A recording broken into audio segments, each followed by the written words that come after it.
चुनाव में आजकल दो सीटों की सबसे ज्यादा चर्चा हो रही है और ये दो हॉट सीट है अमेठी और रायबरेली। अमेठी से स्मृति ईरानी चुनाव लड़ रही हैं तो रायबरेली से इस बार राहुल गांधी चुनावी मैदान में है। लेकिन इन दोनों सीट पर एक कॉमन फैक्टर है और वो कॉमन फैक्टर है प्रियंका वाड्रा, जो रायबरेली में अपने भाई को जिताने में जुटी हुई हैं, तो अमेठी में भी स्मृति ईरानी को चैलेंज कर रही हैं। प्रियंका वाड्रा वहां से कैंडिडेट नहीं बनेंगी, लेकिन जिस तरह से वो वहां उतर गई हैं कि मैं अपने कैंडिडेट को जिताऊंगी, ऐसा लग रहा है कि ये लड़ाई स्मृति ईरानी वर्सेस प्रियंका वाड्रा ही हो रही है। स्मृति ईरानी तो शुरुआत से ही अमेठी में है, अब प्रियंका वाड्रा भी रायबरेली और अमेठी में डेरा डालने पहुंच गई और इसी के साथ अमेठी रायबरेली की चुनावी लड़ाई अब पीक पर पहुंच चुकी है। आज पाठशाला में रायबरेली और अमेठी के चुनावी कैंपेन के बारे में पूरी डिटेल आपको बताऊंगा, क्योंकि इन दोनों सीटों पर लोगों की बड़ी दिलचस्पी है। लोग सवाल कर रहे हैं कि अमेठी में हारने के बाद क्या राहुल गांधी रायबरेली को बचा पाएंगे, और अमेठी में स्मृति ईरानी के सामने लड़ने से बचने वाला गांधी परिवार क्या अमेठी में दमदार स्मृति ईरानी को कोई चैलेंज दे पाएगा? क्या प्रियंका वाड्रा के वहां खड़े हो जाने से स्मृति ईरानी को चैलेंज लगेगा? रायबरेली अमेठी में 5वें चरण में यानी 20 मई को वोटिंग होनी, यानी 10-12 दिन ही बचे हैं और गांधी परिवार के लिए बड़ी चुनौती है कि इन 10-12 दिन में ही रायबरेली अमेठी में अपनी बची खुची साख को बचा पाए, क्योंकि रायबरेली में खुद राहुल गांधी चुनाव लड़ने उतरे हैं तो अमेठी में स्मृति ईरानी से लड़ने के लिए गांधी परिवार के करीबी केएल शर्मा को कांग्रेस ने भेजा है। ये दोनों सीटें कांग्रेस का गढ़ रहीं, लेकिन अब हालात बदल गए। चुनौती आसान नहीं है, इसलिए प्रियंका वाड्रा रायबरेली पहुंच गई और 2 दिन से वहीं पर है। रायबरेली में प्रियंका को अपने भाई राहुल को जिताने की जिम्मेदारी मिली है, वहीं अमेठी में केएल शर्मा के लिए भी उन्हें जोर लगाना है। इसलिए रायबरेली और अमेठी में प्रियंका के कैंपेन के लिए कांग्रेस ने खास प्लान तैयार किया, जिसके मुताबिक 6 मई से 18 मई यानी 12 दिनों तक प्रियंका वाड्रा अमेठी रायबरेली में डटी रहेंगी। अमेठी रायबरेली में प्रियंका वाड्रा 250 जनसभाएं और नुक्कड़ सभाएं करेंगी।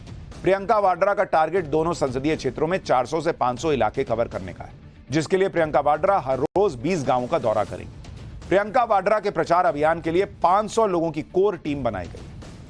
अब एक बड़ा सवाल खड़ा होता है, जब रायबरेली और अमेठी दोनों जगह प्रियंका वाड्रा का लिस्ट में नाम नहीं था बतौर कैंडिडेट, तब तो यह तर्क दिया जा रहा था कि प्रियंका वाड्रा चाहती हैं कि वो पूरे देश में फोकस करें प्रचार में, सिर्फ अपनी सीट पर फोकस ना करें, इसलिए वो चुनाव नहीं लड़ रही। लेकिन अब तो वो बैठ गई जाकर रायबरेली अमेठी में, तो फिर चुनाव भी लड़ सकती थी।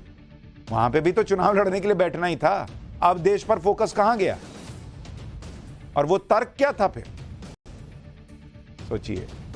और प्रियंका वाड्रा ने ऐलान भी किया है कि रायबरेली अमेठी सीट पर प्रचार खत्म होने तक वो वहीं डेरा डाले रहे। प्रियंका वाड्रा को एक बार सुनिए, फिर आपको बताऊंगा अमेठी में कांग्रेस की चुनौती पर स्मृति ईरानी क्या बोल रही है। 18 तारीख को 5 बजे चुनाव आयोग मुझे कहेंगे कि आप चली जाओ, तब तक मैं यहाँ से हिलने नहीं वाली हूँ। हम दिन रात काम करेंगे, हम पूरे दिन भ्रमण करेंगे पूरे संसदीय क्षेत्र के और अमेठी के। रात को हम पूरी आपके कार्यकर्ताओं की मीटिंग रखेंगे। जो भी समस्याएं हैं, जो भी आपकी जरूरतें हैं, किस तरह से क्या करना है, आप आके मुझे बताइए। दरवाजे खुले हैं पूरे दिन पूरी रात। मैं आपके लिए समर्पित हूं और मैं जानती हूं कि आप सब इस देश के लिए समर्पित हैं। जो रायबरेली अमेठी कभी कांग्रेस का गढ़ हुआ करता था, वहां पर इस तरह से अब गांधी परिवार के लोगों को खुद वोटिंग से पहले डेरा जमाना पड़ा था। जबकि आप दूसरी तरफ स्मृति ईरानी को देखिए, जो 2014 में अमेठी पहली बार आई, पहला चुनाव हारी, लेकिन हारने के बाद भी अमेठी में डटी रही, जिसका नतीजा यह हुआ कि 2019 में अमेठी में स्मृति ईरानी ने राहुल गांधी को हरा दिया और राहुल गांधी इस बार हिम्मत नहीं कर पाए कि वो अमेठी में स्मृति ईरानी के सामने फिर से चुनाव लड़ने उतर पाए। स्मृति ईरानी तो शुरुआत से ही अमेठी में डेरा जमा कर बैठी। पिछली बार राहुल गांधी को हराने के बाद स्मृति ईरानी अमेठी को अपना दूसरा घर बना चुकी हैं। उन्होंने वहां मकान तक बना लिया, लगातार जनता के बीच जा रही हैं। स्मृति के सामने अमेठी में कांग्रेस ने भले ही दूसरा कैंडिडेट उतारा है, लेकिन स्मृति के टारगेट पर अब भी राहुल गांधी ही हैं। स्मृति ईरानी ने पाकिस्तान के पूर्व मंत्री फवाद चौधरी के बयान के बहाने राहुल गांधी को घेरा और यह तक कह दिया कि अब तक तो उनका मुकाबला कांग्रेस के कैंडिडेट से था, लेकिन अब पता चला कि पाकिस्तान उनकी हार की दुआ कर रहा है। सुनिए स्मृति ईरानी को। अब तक तो मैं कांग्रेस के प्रत्याशी से लड़ती थी, अब पता चला है दादा कि पाकिस्तान के लोगों ने, एक पाकिस्तान के नेता ने कहा है कि स्मृति ईरानी को हराना चाहिए। हम अल्लाह तुमसे पाकिस्तान ना समझता, तुम अमेठी की चिंता करते हो, पाकिस्तान के नेता बोलेगा अमेठी के चुनाव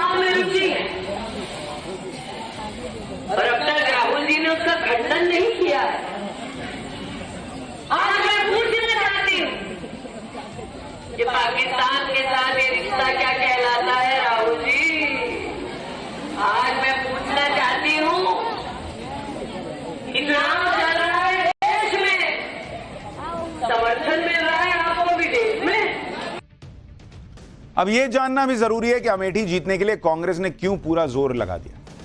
प्रियंका वहां डेरा डाल चुकी हैं। इसके साथ ही छत्तीसगढ़ के पूर्व सीएम भूपेश बघेल और राजस्थान के पूर्व सीएम अशोक गहलोत जैसे भरोसेमंद दिग्गजों को भी अमेठी के लिए बड़ी जिम्मेदारी सौंपी गई। असल में 2019 के लोकसभा चुनाव में अमेठी सीट पर हार से कांग्रेस को बड़ा धक्का लगा। दशकों से गांधी परिवार की रही पारिवारिक सीट हार गई। इस बार प्लानिंग तो थी कि अमेठी और रायबरेली में राहुल और प्रियंका के चुनाव लड़ने की, लेकिन यह प्लान सक्सेसफुल नहीं हो पाया। गांधी परिवार अमेठी को अपने से बहुत दूर भी नहीं कर सकता, इसलिए सोनिया गांधी के निजी सचिव रहे केएल शर्मा को अमेठी के कैंडिडेट के तौर पर उतार दिया गया।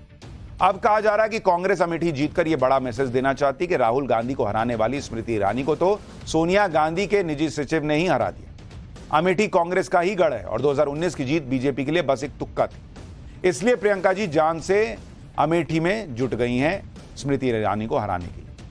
अमेठी सीट पर चुनाव को लेकर बीजेपी और कांग्रेस के दावे अपनी जगह हैं, लेकिन अमेठी सीट को लेकर वहां की जनता क्या सोच रही है, यह जानना भी जरूरी है। क्या प्रियंका वाड्रा अमेठी की जनता से जिस तरह कनेक्ट करने की कोशिश कर रही हैं, उसका कांग्रेस को फायदा मिल पाएगा, या फिर अमेठी की जनता स्मृति ईरानी को दूसरा मौका देने का मन बना चुकी है? अमेठी की पब्लिक क्या बोल रही है, सुनिए जरा।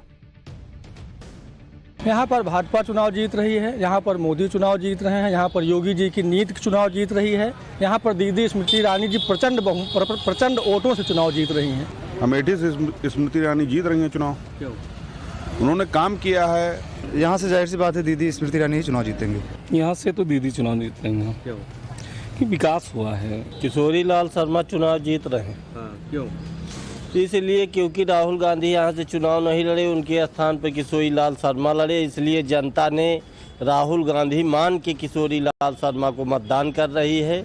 यहाँ पर अमेठी में कांग्रेस पार्टी के प्रत्याशी श्री किशोरी लाल शर्मा जी भारी मतों से विजयी हो रहे हैं और जो खोया हुआ सम्मान है गांधी परिवार का, वो गांधी परिवार को अमेठी की जनता पुनः देने जा रही है। आज वो जब क्षेत्र में निकलते हैं तो हर गांव में 4 आदमी का नाम लेके बुलाते हैं और 4 आदमी जिनका नाम लेके बुलाते हैं वो उनसे मिलने के लिए इंतजार में बैठे हुए लोग होते हैं। रायबरेली में राहुल गांधी की लड़ाई बीजेपी के कैंडिडेट दिनेश प्रताप सिंह से है, जो मजबूत स्थानीय नेता हैं और जिन्होंने पिछले चुनाव में सोनिया गांधी की जीत का मार्जिन आधा कर दिया। यानी रायबरेली में अच्छी फाइट होगी। और इस मुकाबले को वहां के लोग क्या कह रहे हैं, रायबरेली के लोगों को सुनिए अब जरा। इसमें कोई संदेह नहीं है, हमारे माननीय मोदी जी दोबारा प्रधानमंत्री बनने जा रहे हैं। 2024 में माननीय मुख्यमंत्री जी की सरकार आ रही है भाजपा की, और उसका बहुत बड़ा कारण है आने का। कारण ये है कि आज हम लोग कम से कम सर उठा कर जी पा रहे हैं। 2024 में मेरे हिसाब से सरकार भाजपा की ही रिपीट होनी चाहिए, क्योंकि बीते 10 सालों में हम लोग बम धमाकों को भूल चुके हैं। देश बिल्कुल सुरक्षित हाथों में है। इतने काम है कि गिनाने लायक नहीं है मोदी जी के काम। इतने काम मोदी जी ने किए हैं कि इसका कोई तोड़ है नहीं। पिछले 70 सालों में जितना काम नहीं हुआ ये 5-10 सालों में इन्होंने कर दिया। देश में चारों तरफ राजमार्ग, आज अमेरिका की टक्कर के हमारे पास राजमार्ग हैं। 2024 में तो कांग्रेस की सरकार आ रही है, और इसलिए आ रही है कि विगत 10 वर्षों का पिछली हमारी सरकार का देख लीजिए, डॉक्टर मनमोहन सिंह की सरकार का, और देश की जनता ने 10 वर्ष मोदी जी को काम करने का अवसर दिया। यानी रायबरेली में भी मोदी मोदी सुनाई दे रहा है। कुछ लोग कांग्रेस की भी बात कर रहे हैं। यानी रायबरेली और अमेठी दोनों जगह दिलचस्प मुकाबला है। अमेठी में प्रियंका वाड्रा डटी हुई हैं। अगर कांग्रेस जीत गई तो कहा जाएगा कि प्रियंका की मेहनत ने जिता दिया। केएल शर्मा को कोई क्रेडिट नहीं देगा। कांग्रेस हार गई तो हार का ठीकरा केएल शर्मा पर फोड़ के निकल जाएंगे ये लोग कि भाई हार गया वो।